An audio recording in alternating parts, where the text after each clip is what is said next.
L'inflation constitue aujourd'hui l'un des phénomènes économiques les plus marquants dans les économies modernes. Elle désigne une augmentation générale et durable des prix des biens et services.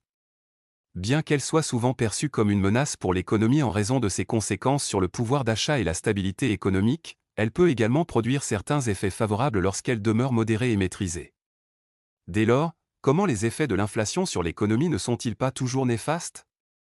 Dans une première partie, nous montrerons que l'inflation menace l'économie d'un pays, puis dans une deuxième partie, nous expliquerons qu'elle peut également favoriser l'activité économique. L'inflation produit plusieurs effets négatifs sur l'économie.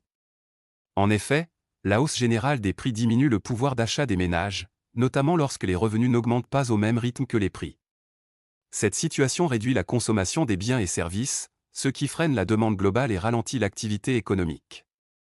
De plus, l'augmentation durable des prix pousse les ménages à consacrer une part plus importante de leurs revenus aux dépenses de consommation courante. Par conséquent, leur capacité d'épargne diminue. Or, la baisse de l'épargne constitue un obstacle au financement des investissements, ce qui peut limiter la création d'emplois et ralentir la croissance économique. Par ailleurs, l'inflation accroît les coûts de production des entreprises à travers la hausse des prix des matières premières, de l'énergie et parfois des salaires. Cette augmentation des charges rend les produits domestiques relativement plus chers que les produits étrangers, ce qui réduit leur compétitivité sur les marchés internationaux. Il en résulte une baisse des exportations et parfois une augmentation des importations, ce qui détériore le commerce extérieur. En outre, l'inflation crée un climat d'incertitude économique et sociale. Les agents économiques ont des difficultés à prévoir l'évolution future des prix et des coûts, ce qui décourage les investissements productifs. De même, la hausse continue des prix peut provoquer des tensions sociales liées à la baisse du niveau de vie. Ainsi, l'inflation menace l'économie à travers ses effets négatifs sur les ménages, les entreprises, l'investissement et les échanges extérieurs. Toutefois, lorsque l'inflation reste modérée et maîtrisée, elle peut avoir des effets favorables sur l'économie. En effet, la hausse des prix peut encourager les entreprises à produire davantage dans l'espoir de réaliser des profits plus importants. Cette augmentation de la production stimule l'activité économique et favorise la croissance. De plus, lorsque le taux d'inflation devient supérieur au taux d'intérêt nominal, le taux d'intérêt réel diminue. Dans ce cas, le coût réel de l'endettement baisse, ce qui encourage les entreprises à recourir davantage au crédit pour financer leurs investissements. L'augmentation des investissements permet la création d'emplois, la distribution de revenus supplémentaires et la relance de la production.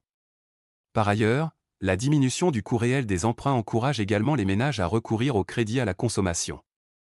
Cette hausse de la demande stimule les ventes des entreprises, accroît la production et soutient la croissance économique. En outre, l'inflation réduit le poids réel de la dette publique. En même temps, la hausse des prix entraîne souvent une augmentation des recettes fiscales de l'État.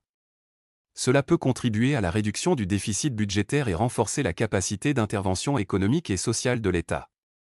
Ainsi, lorsqu'elle demeure modérée, l'inflation peut stimuler la consommation, l'investissement, la production et la croissance économique.